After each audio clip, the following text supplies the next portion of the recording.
भारत के सभी राज्यों की खबर SNS न्यूज चैनल पर, खबर जो आपको रखे सबसे आगे।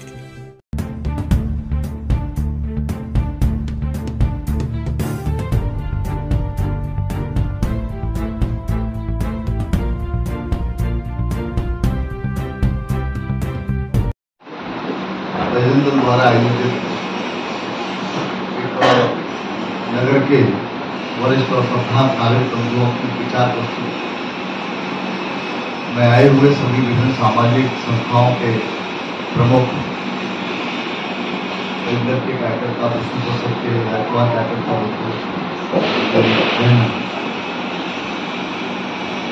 बजरंग दल संपूर्ण देश भर में इस समय सौर जागरण यात्रा चला रहा है और वो सौर जागरण यात्रा संपूर्ण देश भर में वर्तमान परिस्थिति, इसीलिए बजरंग दल ने संपूर्ण देश को चुना कि संपूर्ण देश के अंदर हम अपनी सौर जागरण यात्रा निकालेंगे। उस सौर जागरण यात्रा में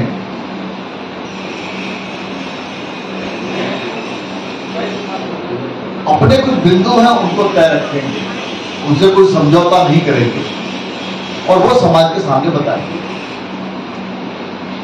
और हिंदू नौजवानों में सौर्य का जागरण हो, इसलिए सौर्य के जागरण के लिए महत्वपूर्ण बात है कि हमारे पूर्वज, तो हमारे पूर्वज कौन है? तो यहाँ एक चित्र लगा है छत्रपति शिवाजी महाराज जी का। तो महाराष्ट्र ही नहीं, मेरा अपना मानना है संपूर्ण भारत में छत्रपति शिवाजी महाराज। नीरज जी, आज जो है शौर्य जागरण यात्रा निकाले हो, तो उसका उद्देश्य क्या है?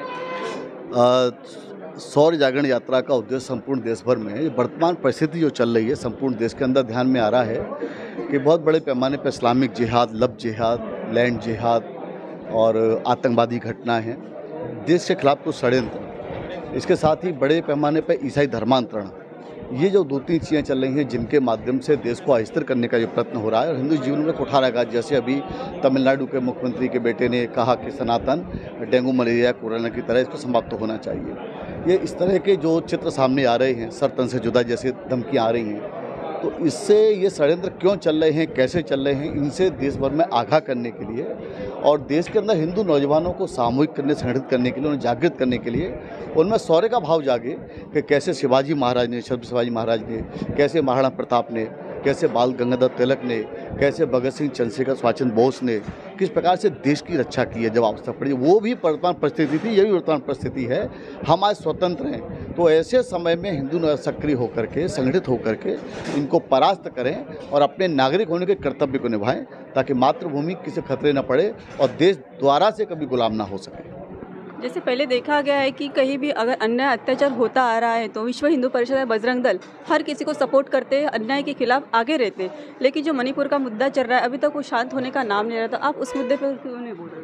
नहीं, मणिपुर के विषय में बजरंग दल ने, विष्णु प्रसाद ने काफ़ी बोला है, उसमें चर्चा भी की है कि वहाँ पर एक दिखाने का कोशिश किया गया कि वो केवल उसके बीच का विवाद है, ईसाई और हिंदुओं के बीच का विवाद है, जबकि ऐसा नहीं है। वो विषय है, हिंदू है, वहाँ मैतई करके है, कुकीज़ है, कुकीज़ और मैतई के बीच का विवाद है, उस विवाद को वास्तव में हल होना चाहिए। जी सॉरी आपकी बात काट रही हूँ, लेकिन जहाँ तक देखा जाए वो भी अपनी माँ बहन है, उनके ऊपर जो अत्याचार हो रहा है तो उनके खिलाफ भी तो आप उसके खिलाफ विष्णु प्रसाद ने प्रेस भी की है, अपना नोट भी दिया है, माननीय गृह मंत्रालय को लिखा भी है, वचन दिया है। और जहां हमारा काम संगठन का चलता है, उनको आश्रय स्थल है, वहाँ क्षेत्र में आप जाएंगे तो नॉर्थ ईस्ट में हमारा जो काम चलता है हम उसमें लगे हुए हैं। अब उस जिस समय विवाद चल रहा है, जिसमें संघर्ष चल रहा है, तो उसमें सेवा का काम हो सकता है, तो सेवा का आप लोग बीच में कर रहे हैं और हम वहाँ सरकारी एजेंसियों के संपर्क में भी और वहाँ के समाज संपर्क में लगातार बने हुए हैं और हमारा भी प्रयत्न है कि ये विवाद जितना जल्दी हो सुलझना चाहिए। जी, अभी हाल ही में रांची झारखंड में जहां बजरंग दल और विश्व हिंदू परिषद की शौर्य जागरण यात्रा निकाली गई थी, तो कुछ भीड़ ने पथराव किया एक बस पर, बजरंग दल की बस पर। तो आए दिन ऐसे जो घटनाएं होती है, किसी पार्टी की रैली निकलती है तो पथराव नहीं होते, जैसे बजरंग दल विश्व हिंदू परिषद की रैली निकलती है तो पथराव होते हैं, तो इसके बारे में आप क्या कहेंगे? देखिए, बजरंग दल जो काम कर रहा है, तो आज जिनको ये मालूम है कि इनके कारण लब जिहाद नहीं कर पा रहे, जिनको मालूम इनके कारण गौ तस्करी नहीं कर पा रहे, जिनको मालूम इनके कारण हम जगह जगह दंगे नहीं कर पा रहे, तो सामने कौन खड़ा है? संघर्ष के लिए बजरंग दल खड़ा है। तो बजरंग दल कैसे हतोत्साहित हो, कैसे हिंदू हतोत्साहित हो, तो इसलिए टारगेट करके ये कोशिश करते हैं। बसें तो और भी निकली, 100 से ऊपर बसें निकल गई हैं, एक बस जो पीछे रह गई उसको घेरा है। अब ये घेरने वाले जो लोग हैं उनके खिलाफ, जिस महिला के ऊपर अत्याचार हुआ वहाँ, जिस महिला पत्थर में घायल हुई है, चोटिल हुई है, जो महिला अभी भी गंभीर है, उन्होंने उसके खिलाफ FIR करवाई है। और बजरंग दल इसमें एक भी दोषी को छोड़ेगा नहीं, सबकी नाम सूची हम तैयार कर रहे हैं। जी, मेरा लास्ट एक सवाल है। अभी कांग्रेस ने लोकसभा चुनाव में वोटरों को साधने के लिए बीजेपी के हिंदुत्व कार्ड पे बयान दिया है, सबसे बड़ा हिंदू खुद को बताया, तो इस पे आप क्या बोलेंगे? सबसे बड़ा हिंदू का विषय ये नहीं है कि वो कांग्रेस जो है वही हिंदू है। हिंदू तो वो हिंदू जो अपने को हिंदू मानता है, हिंदू जो का मूल्य पर चलता है, अपनी देश की रक्षा के लिए खड़ा रहता है। हिंदू जो अपने को हिंदू मानता है, करोड़ों देश में हिंदू है।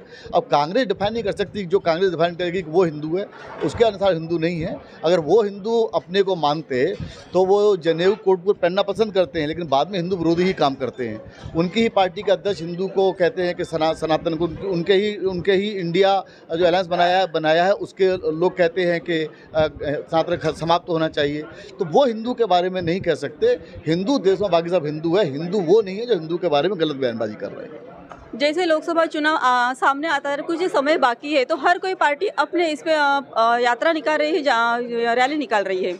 तो जैसे भंडारा में रोजगार काफ़ी है, बेरोजगारी बढ़ रही है और अन्य अत्याचार हो रहा है, तो इसके खिलाफ आप आवाज़ नहीं उठाते?